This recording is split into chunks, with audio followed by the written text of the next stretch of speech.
Welcome back to my YouTube channel unique classes. तो आज हम देखने वाले हैं आपका जो SOSC है 2022 से 2023 के सेशन के बच्चों के लिए है ये वीडियो, और ख़ास तौर पर क्लास 9th एंड 11th दोनों के लिए है। तो पहले बता देती हूँ, अगर आप क्लास 9th के लिए एडमिशन लेना चाहते हैं SOSC में या फिर क्लास 11th के लिए लेना चाहते हैं तो दोनों के लिए ही ये वीडियो हेल्पफुल रहेगी।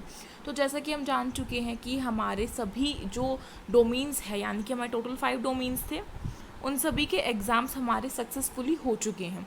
जैसे कि फ़र्स्ट ऑफ ऑल आपका परफॉर्मिंग एंड विजुअल आर्ट का हुआ था, और उसका जो रिव्यू रहा था बच्चों का वो ठीक ठाक था, यानी कि मीडियम था एग्ज़ाम। किसी का रहा था कि इजी है, बहुत ही ज़्यादा इजी आया था, किसी का था कि मीडियम था, बट किसी का भी ये नहीं था कि हार्ड आया, यानी कि मीडियम था, ठीक ठाक था, एवरेज आया था। सेकंड आपका high end 21st century skills का हुआ था, वो भी बच्चों का बहुत अच्छा पेपर गया था। जो भी बच्चे मुझसे जुड़े हुए थे, जिन्होंने मुझे बताया, इनफैक्ट अभी भी काफ़ी बच्चे मुझसे जुड़े हुए हैं जो कि मुझे अपने रिव्यू शेयर करते हैं जो भी उन्होंने एग्ज़ाम दिए हैं। ऐसे ही फिर बारी आई आपके थर्ड एग्ज़ाम यानी कि स्टैम की। तो जो स्टैम का आपका एग्ज़ाम था वो बच्चों का काफ़ी हार्ड आया था, यानी कि उनका कहना था कि साइंस एंड रीजनिंग तो जो थी ना वो तो उनके लेवल की थी, यानी कि मीडियम थी, बट जो मैथ्स का लेवल था वो काफ़ी हाई था, जैसे कि क्लास 10th एंड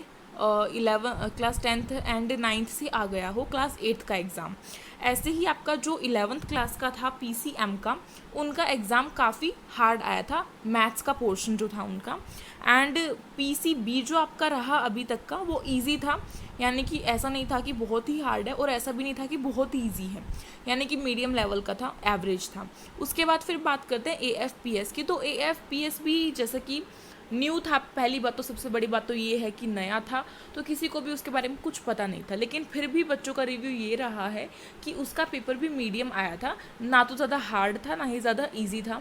बिकॉज देखो, हार्ड तो इसलिए नहीं बना सकते उसको क्योंकि एक तो वो इसी साल आया है, एंड दूसरी चीज़ उसमें ये है कि उसमें काफ़ी सारे टेस्ट आपके होने हैं, एक ही टेस्ट से आपको सिलेक्ट नहीं करा जाएगा, है ना।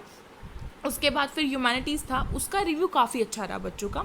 बच्चों ने कहा कि बहुत इजी पेपर आया, एंड काफ़ी बच्चों का कहना है कि उनका सिलेक्शन हो जाएगा। तो जो अपने बिल्कुल उसके मन से आवाज़ निकल रही है कि हाँ सिलेक्शन हो जाएगा, इसका मतलब जो एग्ज़ाम था वो काफ़ी अच्छा गया है। आज हम बात करने वाले हैं बेसिकली किस टॉपिक पर मैं वीडियो बना रही हूँ वो तो आपको थंबनेल से दिख चुका होगा।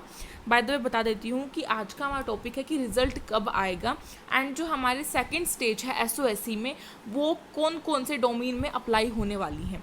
ठीक है, तो फटाफट से बात की जाए कि हमारा जो रिज़ल्ट है उसकी बात की जाए तो SOSC का जो एंट्रेंस एग्ज़ाम का रिज़ल्ट है वो कब आने वाला है। देखो, आपका जो एग्ज़ाम था आई थिंक वो 12 मार्च से स्टार्ट हुए थे एग्ज़ाम्स, आपके 12 मार्च से स्टार्ट हुए थे आपके एग्ज़ाम, एंड चले वो आपके कहाँ तक, चले वो आपके 28 मार्च तक। ठीक है, यानी कि मार्च का आधा महीना पूरा ही पूरा इसमें चला गया। तो मेरे ख्याल से देखो, अभी तक कोई ऑफिशियली डेट नहीं आई है रिज़ल्ट की, बट बच्चों ने कहा कि कोई एक ऐसा दिन गिन कर बता दो या फिर थोड़ी एक्सपेक्टेड जो डेट है वो बता दो जिससे कि हमारे मन को तसल्ली हो जाए, तो उसके लिए मैं वीडियो बना रही हूँ। तो देखो, अगर हम थोड़ा सा हिसाब लगाकर चलें, पिछले साल 2021 को अगर हम रिवाइंड करके देखते हैं, ऐसे तो कर नहीं सकते बट पहले के टाइम के अगर हम वीडियोस देखते हैं, रिव्यू देखते हैं, तो बच्चों का जो रिज़ल्ट था वो 1 महीने बाद आया था उनके एग्ज़ाम से। लेकिन हुआ क्या था, पहले 2021 में हुआ था कि जो सभी एग्ज़ाम्स थे वो एक ही दिन हुए थे। 2022 में हुआ है कि सभी एग्ज़ाम्स जो हैं वो अलग अलग दिन हुए हैं। तो इसके अकॉर्डिंगली अगर मैं देखूँ तो देखो, 1 से 1.5 महीना आपका आराम से लग सकता है रिज़ल्ट आने में, क्योंकि चेकिंग भी होगी, बहुत अच्छे से होगी चेकिंग भी, और अब की बार काफ़ी सारे बच्चों ने इसको किया है इसीलिए। तो देखो, मेरे ख्याल से रिज़ल्ट जो है ना आपका अप्रैल है, अप्रैल जो है आपका महीना, उसमें आ सकता है, उसके सेकंड या फिर थर्ड वीक में, या फिर कहूँ तो अगर अप्रैल में नहीं आया तो मेरे ख्याल से फिर आपका जो नेक्स्ट मंथ होगा मई, उसमें आ सकता है। ठीक है, अगर अप्रैल में नहीं आया तो मई में आएगा, और मेरे ख्याल से मई में तो वो दे ही देंगे, उसके बाद का तो कुछ लग नहीं रहा है कि जून जुलाई कर देंगे, नहीं, इतना डिले नहीं करेंगे। अप्रैल से लेके मई के बीच में कभी भी जो रिज़ल्ट है वो आपका आ सकता है, एंड कब आएगा वो मैं आपको बता दूंगी, जैसे जैसे जो SOSC अपनी ऑफिशियल साइट पर अपडेट देगा वैसे वैसे मैं आपको अपडेट दूंगी। ठीक है, साथ ही साथ एक और चीज़ हमारी यहाँ पर रहती है कि जो स्टेज 2 है हमारा, उसमें कौन कौन से जो डोमेन्स हैं उनके एग्ज़ाम्स अभी होने बाकी हैं। यानी कि देखो फर्स्ट आई थिंक ऐसे लगेगी इस बार कट ऑफ की पहली जो कट ऑफ है वो शॉर्ट लिस्टेड होगी कि कौन कौन से बच्चे शॉर्ट लिस्टेड हैं। सेकंड यानी कि फाइनल कट ऑफ जो है वो इस तरीके से लगेगी कि जो सेकंड स्टेज के आपके एग्ज़ाम्स हैं उनको मिलाकर लगेगी, ठीक है।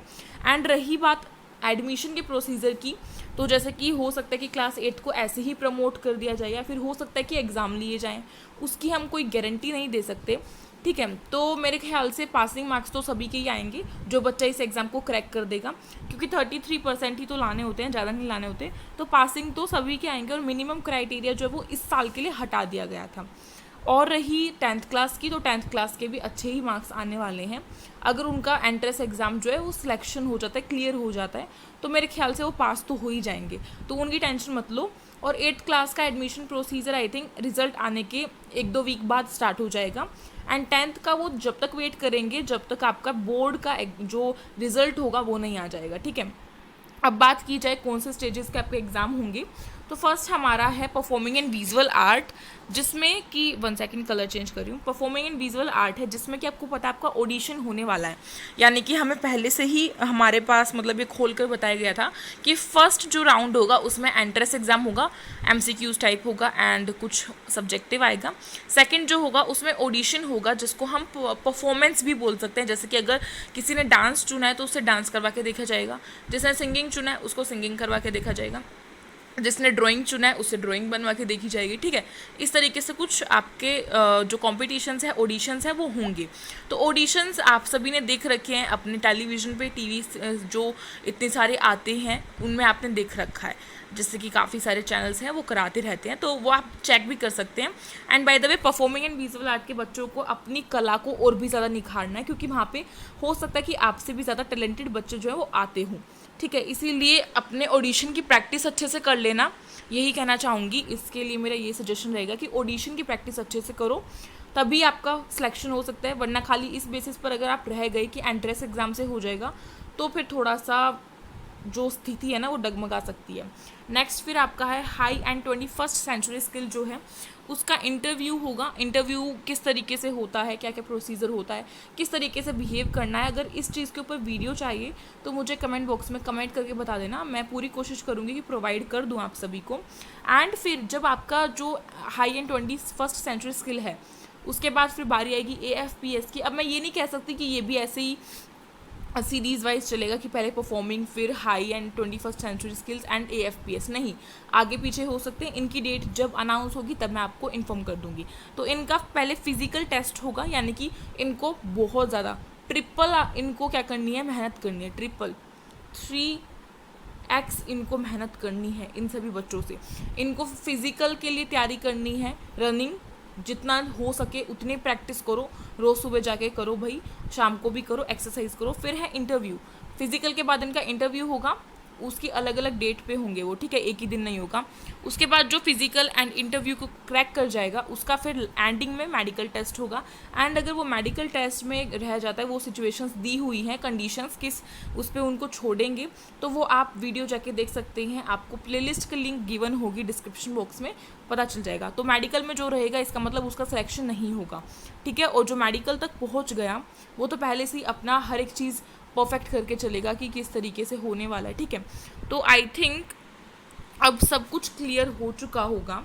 तो क्या करेंगे, फटाफट से लाइक कर देंगे, अपने फ्रेंड्स में शेयर करेंगे ताकि वो भी जान सकें। एंड एक्सपेक्टेड कट ऑफ के बारे में भी मैं आपको वीडियो में बताऊंगी, नेक्स्ट जो वीडियो आएगी इससे आई थिंक नेक्स्ट में ही बना दूंगी, ठीक है। और अगर न्यू है तो सब्सक्राइब कर लीजिए हमारे चैनल को, साइड में जो बेल आइकन है उसे कर दीजिए प्रेस, ताकि जितनी भी SOSC की मोस्ट इंपॉर्टेंट अपडेट है वो आपको मिस ना हो।